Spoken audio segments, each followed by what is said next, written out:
Yes, yes.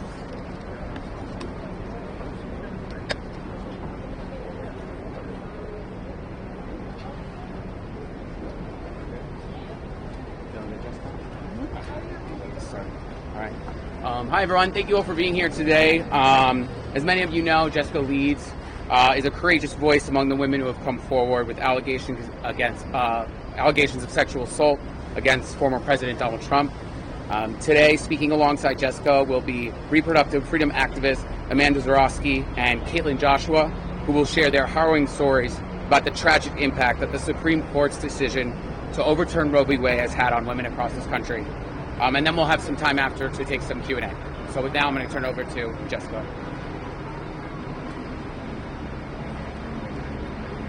I'm here today to tell my story yet again because I believe it's important to remind the voters of Trump's disrespect of women. He assaulted me 50 years ago and continues to attack me today. In the late 70s, I was a representative for a company and I was traveling on the road, flying, and there were very few women at that time who were traveling. And I got on this airplane, we were going to New York, and got to my seat, which was in the back of the airplane, and the stewardess came down the aisle and asked me if I would like to come up to first class. Well, I had been asked to come up to first class before. Much better accommodations in the back of the bus. So up I went, and I was seated in the first row next to a gentleman who had the window seat. He turned to me, he introduced himself as Donald Trump. We proceeded then to have a conversation. Well, he had the conversation, speaking about himself and how important he was in New York City. They served the meal, it was good. After the meal was over, all of a sudden, this man started grabbing me and trying to kiss me, and it was like he had 47 arms, like an octopus. But not a word, not a sound was spoken. But when he started to put his hand up my skirt, that gave me enough energy to wiggle out of the seat, and I stomped back to my seat at the back of the bus. I waited until the plane landed and let the entire plane empty out. Well, all I could think of is this was a jerk. Wouldn't be the first time I'd met a jerk. He was a jerk. But 2 years later, I had left that job and I had come to New York City to work. And I got a job where it was a nonprofit, and they were having a fancy gala at Saks Fifth Avenue, right down the street here. It was a lovely New York experience. And I was in charge of the table chairs. In comes Donald Trump, and I looked at him and I thought, I remember you. And as I'm handing him his table assignment, and he looked at me and he said, I remember you. You're that lady that cunt on the airplane. Well, it was like a bucket of cold water had been thrown over me. And it was like all of a sudden I was alone in this room that was packed with people. So that really cemented the whole experience. Years go by. Years. 2015, I realized that this guy is actually going to run for president. So I wanted everybody that I knew to find out to know what kind of a person he is. So I started telling everybody, my coworkers, my family, my book club, anybody and everybody that I could get to pay attention to me. But it was during the debates, and this was after the Access Hollywood tape had come out, and he had said the things that he said. which was the same thing I experienced. He didn't ask my permission. The accommodator had asked him, have you ever assaulted a woman? And he tried to talk about Syria, he tried to talk about anything else, but finally he was nailed, and he said no. Well, between stalking Hillary on the stage and his lying, it just so infuriated me that the next morning I found myself writing a letter to the editor of the New York Times without even reading it, describing the whole situation, what had happened. I hit the send button and I left my apartment. When I got back to my apartment, the New York Times called me. We can't print your letter, but we would like to send a reporter over. They sent a reporter over. They did a video, and that hit, and all of a sudden it was like a whole new world. So here we are, what, 8 years later? How many years later? It was 2016, this is 2024, and we're having to deal with this person who has absolutely no respect for women. They are arm candy, and he making such remarks of, well, she's not my type, or the recent one, which was really kind of bizarre, was she's not the chosen one. But the bottom line is, he doesn't understand, and he's a sexual predator, and he does not understand the psychological damage that somebody like that does to their victims. And this is important.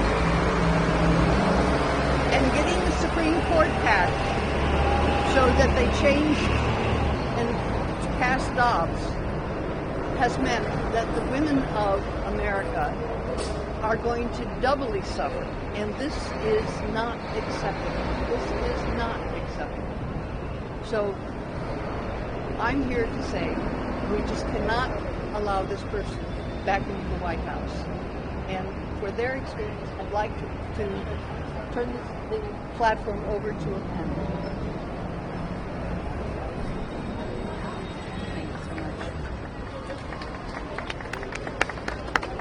Thank you so much, Jessica. Good afternoon. My name is Amanda Zeroski, and I live in Austin, Texas. My friend Kaitlin, Joshua, and I are here today to speak on behalf of the more than 1 in 3 women impacted by Trump's extreme abortion bans. As Jessica so powerfully shared, Trump does not respect women. He doesn't trust us to make the choices that are best for our health, our family, or our lives. And that has had devastating consequences for women all across our country, including me. In the spring of 2022, my husband Josh and I learned I was pregnant with our first baby, a girl. We were over the moon. And my first trimester was smooth sailing, but then suddenly at 18 weeks, I suffered catastrophic complications. My cervix dilated prematurely, and there was no way to safely reverse course. So we were with 100% certainty going to lose our baby girl. We were devastated. What I needed at that point was an abortion so I could safely and with dignity deliver my daughter and begin the healing process both physically and emotionally.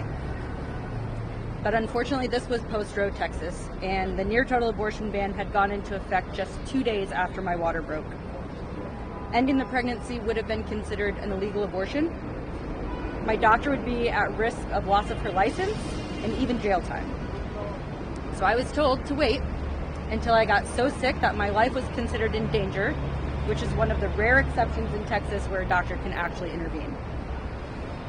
So it took 3 days and a near-death crash into septic shock before I could get the health care that I desperately needed. After stabilizing my vitals enough to deliver our baby Willow, I crashed again with another bout of sepsis and was transferred to the ICU. I was there for 3 days, and my family flew in from across the country for fear that I wouldn't make it through the night. But it was in that dark and lonely hospital room that I realized I was actually lucky. I lived. I knew others might not be so lucky.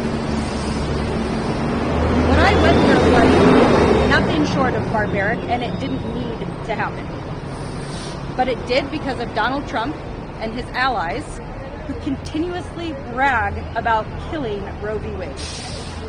It is unthinkable to me that anyone could cheer on the school abortion bans that nearly cost me my life. But they do. And what's more, Trump has said that there should be some form of punishment for women who have an abortion, women like me and Kaitlin. Tragically, my story is not unique. I am one of many women whose life has been put at risk because of Trump's abortion bans. Women across our country have been told that we're not sick enough to receive health care. We've been turned away from hospitals. We've been found collapsed on bathroom floors after nearly hemorrhaging to death. We have been robbed of our right to grieve our miscarriages and our pain, and told to flee across state borders in the hope of receiving basic health care. I'm just one of these women. My husband Josh and I are now desperately trying to start a family, now through IVF. And earlier this year, we watched in complete terror as the Alabama Supreme Court issued a decision that instantly halted IVF services in that state. It's absolutely gut-wrenching, and it's only happening because of Donald Trump and his policies. That's why we need to defeat Trump. We must elect Vice President Harris and Governor Walz. They are fighting for reproductive freedom, and they won't stop until they restore the protections of Roe, so that people in every state have access to the safe health care they deserve. The stakes of this election could not be higher for our lives and for our future. Thank you. I'll now turn it over to my friend Kaitlin Joshua.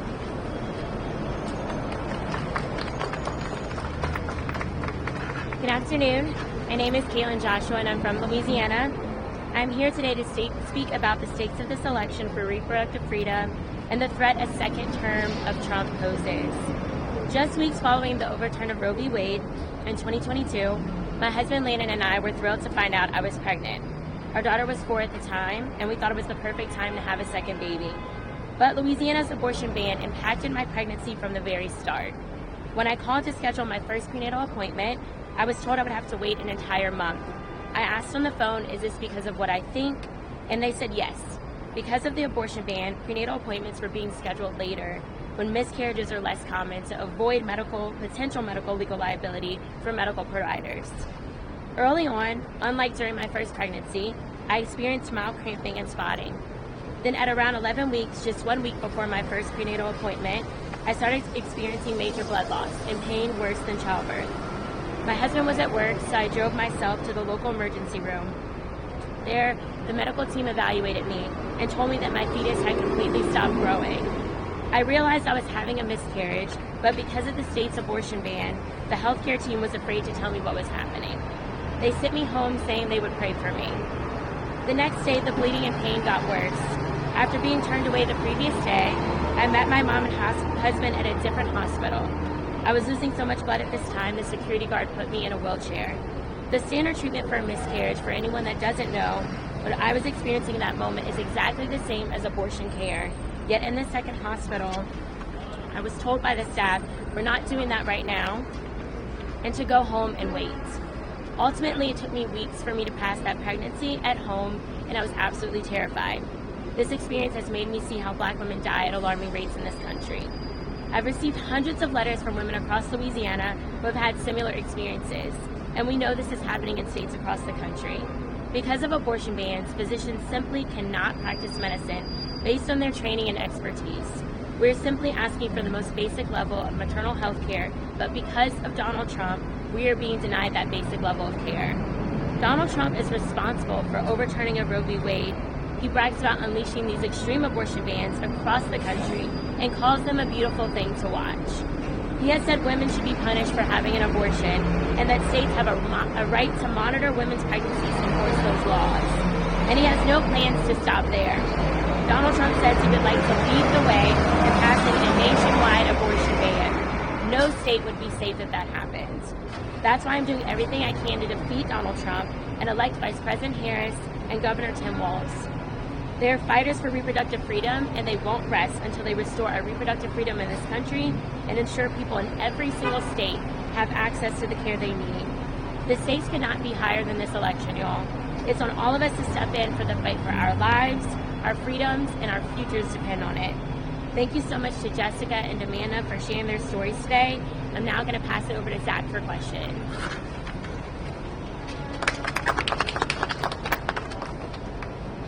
Thanks all again, and well, we're gonna take a few questions now. Question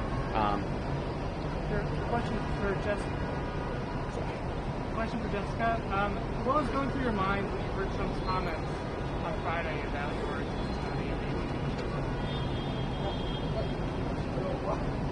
I must admit, I did laugh. It's a little spooky and a little bit difficult to process. He does seem to be kind of obsessed, but here I am.